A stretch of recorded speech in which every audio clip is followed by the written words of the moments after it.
What's going on, Jerome's? Of course, we know what happened in Vikings-Falcons, but it's kind of that second week in a row. Just free to watch the Sunday early and late window games. Good times. So starting off, Jaguars and Bengals. Well, I mean, we could talk about Thursday Night Football, but no. Nine. So Jaguars, Bengals. This was a roller coaster of emotions, man. So Joe Burrow goes out with that toe injury. It's kind of noteworthy because the Vikings do play the Bengals in Week 3 next Sunday, as well as Jake Browning comes in, operates the offense, throws 3 picks, and somehow the Bengals still win. But the Jaguars, Trevor Lawrence had some high moments, but also the body language with him and head coach Liam Cohen. Maybe not so much, but Jamar Chase went off. Etienne was also there. Duval had this one in the bag, and then they gave it away. 2 games in a row, the Bengals were just begging to be beat, and then just like, nah. Giants, Cowboys. So Russ sort of staved off the Jackson Dart era for a little bit, dropping piss missiles all over the place. Malik Neighbors went off for 9 for a buck 6, 7, and 2, and it really was a vintage Russell performance, like 450 yards, those deep shot moon balls that he's always had, going back to his Seahawks days. It was kind of great to see. But the Cowboys, I mean, let's be honest here. Dak's been fantastic. Also, Brandon Aubrey just dropping that kick from the moon.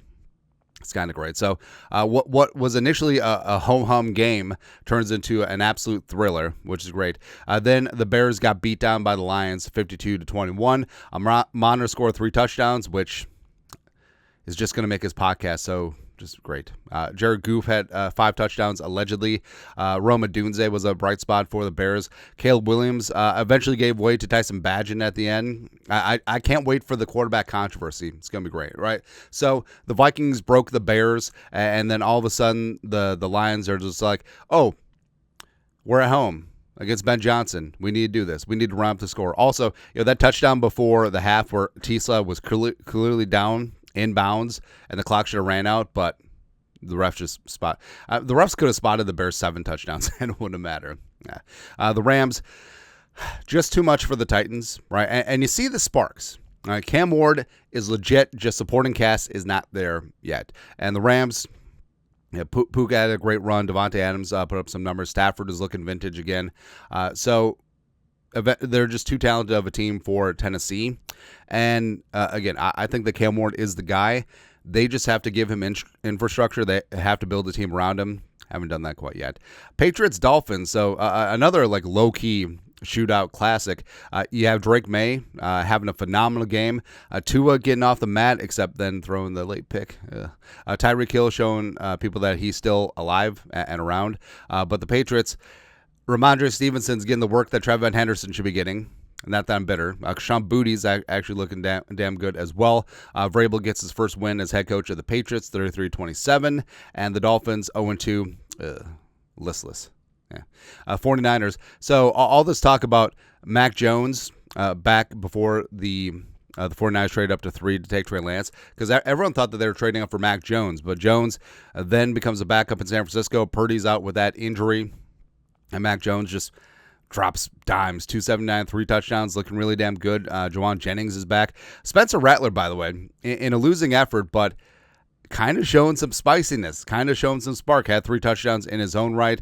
And the Saints, kind of thought that the Saints had a puncher's chance in this one, but it just wasn't meant to be. The 49ers were just too solid. Plus, how weird is it that Christian McCaffrey is the only healthy one on this team? Yeah, the Bills and the Jets, and this wasn't really a contest. So the Bills went into MetLife and basically just handled business. James Cook went off. Josh Allen was just Josh Allen things. Even though he got a busted up nose in the middle of the game. And the Jets, I mean, was the Steelers game their Super Bowl? Did they sort of shoot their wad there? I don't know, but the Jets. The defense is a little bit too helter-skelter right now. Justin Fields and the offense just couldn't really get anything going. Garrett Wilson was sort of stuck out there too. I mean, the Bills look really good. Bills look like a Super Bowl contender, obviously, and the Jets, I don't know. It's always next year, right?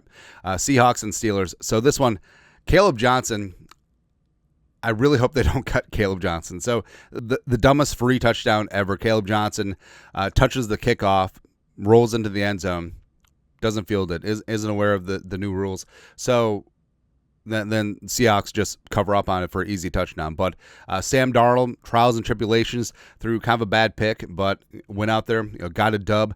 Also, Kenneth Walker III. All the haters and the losers are in place. Plus, Darnold's chemistry with Jackson Smith and Jigba is really damn legit. And they sort of gave away that game at the end against the Niners week 1. But I actually feel like Seattle's got something. So we'll see. Vikings play at Seattle, of course, later on in the season. Then you got the Steelers. I don't know, man. Like, you're paying T.J. Watt $41 million a year, and he hasn't had a pick in the last 6 games. I mean, what are we doing here, right? And Aaron Rodgers, told you he was limited, right? Oh, but he threw 4 touchdowns. Now, really did not matter. So Steelers don't take care of business at home. It is what it is. Speaking of home, Ravens, originally the Browns, but they take care of the new Browns. Lamar had 4 touchdowns. Basically, it was just a routine sort of game.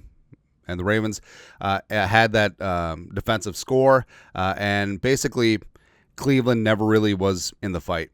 And it was just one of those things where you thought that week 1 against Cincinnati, Browns showing some fight, sure. But then, I don't know. And the Ravens obviously pissed off about the giving it away against the Bills week 1. But they certainly got back on track, and they look pretty dangerous too. I mean, Bills-Ravens AFC title game, kind of looking forward to that. And into the late window, you got Broncos falling fraudulently to the Indianapolis Colts. Indiana Jones, Daniel Jones, Danny Dimes, Vanilla Vic. Legacy game is intact. Well, actually, his legacy game is the playoff win over Ed Donachelle, but nah. But the Colts win 29-28, which is kind of wild because, well, Cam Beasley, 2 games, 2 interceptions, doing the little He knows that if he pumped once more, it'd be a penalty, right? But the Colts were running the ball at the end, running out the clock to line up a 60-yard field goal. And I understand with the new K-ball rules, like it's 60 is fine, but they got bailed out. So the kicker shanked the 60-yarder, and the Broncos got called for a leverage penalty. So it got moved 15 yards further. So 45-yard field goal, no problem. And the Colts are 2-0, all right? It's good times. And the Broncos, F the Broncos.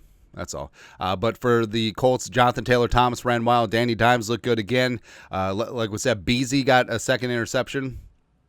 Yeah, good times. Good times. Also, Arizona and Carolina. So initially this was really one side. It was 20-3 at halftime. But Carolina came rolling on back, led by Bryce Young. Had some mistakes. Had some great plays as well. Pterodactyl out there. He was like that close to about like a 10-catch, 200-yard game. Hunter Renfrow had a couple touchdowns, looking really damn good in the Adam Thielen role, and it just didn't quite come together at the end. And Arizona's 2-0. Kyler Murray's looking dialed in. New Call of Duty isn't out until a couple weeks, or I may have just made that up. Doesn't matter. But Arizona's looking kind of interesting out there in the NFC West. And Carolina, I think this is going to be a building season. Just sort of, let the young guys coalesce. Let's see if Bryce Young is the guy. Tet looks like a legit superstar.